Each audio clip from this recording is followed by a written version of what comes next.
Salut à tous, c'est Mélisa et bienvenue dans Focus, le labo de la photo, l'émission qui parle évidemment de photographie. N'oubliez pas de vous abonner et même de liker la vidéo. Aujourd'hui, j'ai décidé de vous parler d'un instantané et pas n'importe lequel, l'Instax Wide 300 que voici. C'est un instantané plutôt simple d'utilisation, vous n'aurez pas beaucoup de choix au niveau mode. Pour l'allumer, ça sera ici. Et pour les modes, ça sera à l'arrière. Vous avez le mode Light, Dark, et vous pouvez enclencher le flash. Le flash, si vous l'enclenchez pas, il va s'enclencher tout seul en cas de besoin en automatique.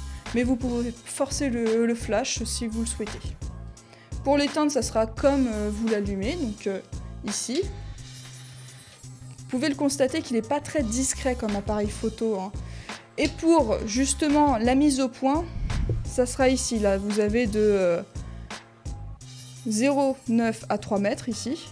Et là, en faisant ça, ça va faire de 3 mètres à l'infini. Après, il a un défaut que j'ai remarqué, un défaut de visée de parallaxe, ça s'appelle comme ça. C'est-à-dire que ce que vous allez voir dans votre viseur ici, j'ai toujours un peu de mal avec cet appareil-là, ça sera pas ce que vous aurez en résultat, ça sera pas ce que reçoit l'objectif. Donc vous aurez un défaut de parallaxe, c'est comme ça. Je vais vous montrer ce que ça donne quand même en rendu, parce que j'ai quelques photos à vous montrer. Des photos que voici. Alors la taille, ça sera à peu près de 9,9 cm à 6,2 cm. C'est à peu près l'équivalent, on va dire, d'une carte de crédit, à peu près. Donc ça fait quand même un rendu sympathique, hein, mais vous voyez, au niveau de netteté, c'est pas forcément ça.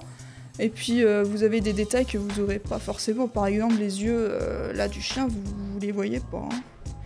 Je vous montre quelques rendus. Ici.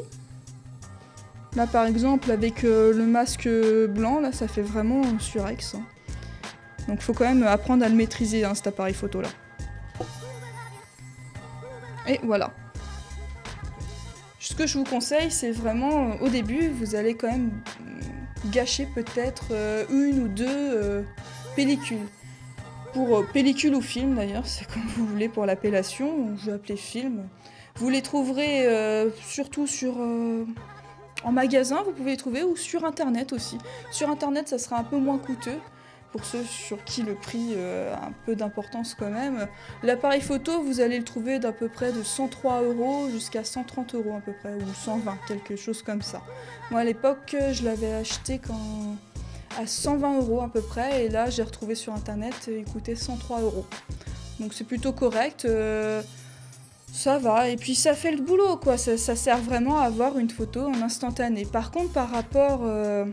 vous voyez ici, la photo va sortir par le haut, comme ceci, hein, ça sortira par le haut, et l'image va mettre à peu près 90 secondes à apparaître. Mais faites pas comme les Polaroid, hein, vous secouez pas comme ça, faut pas faire ça, c'est pas un Polaroid. Donc ça c'est vraiment la seule différence notable, hein. Sinon ça fait le boulot pareillement, sauf que vous trouvez les films très facilement. Donc sur ce, je vais vous laisser. Je vous conseille quand même de tester, si vous avez l'occasion, l'instantané, l'Instax Wide 300, si vous connaissez quelqu'un qui l'a, pour voir si vous voulez l'acquérir ou non. N'oubliez pas de vous abonner, de mettre un pouce bleu, et je vous dis à plus.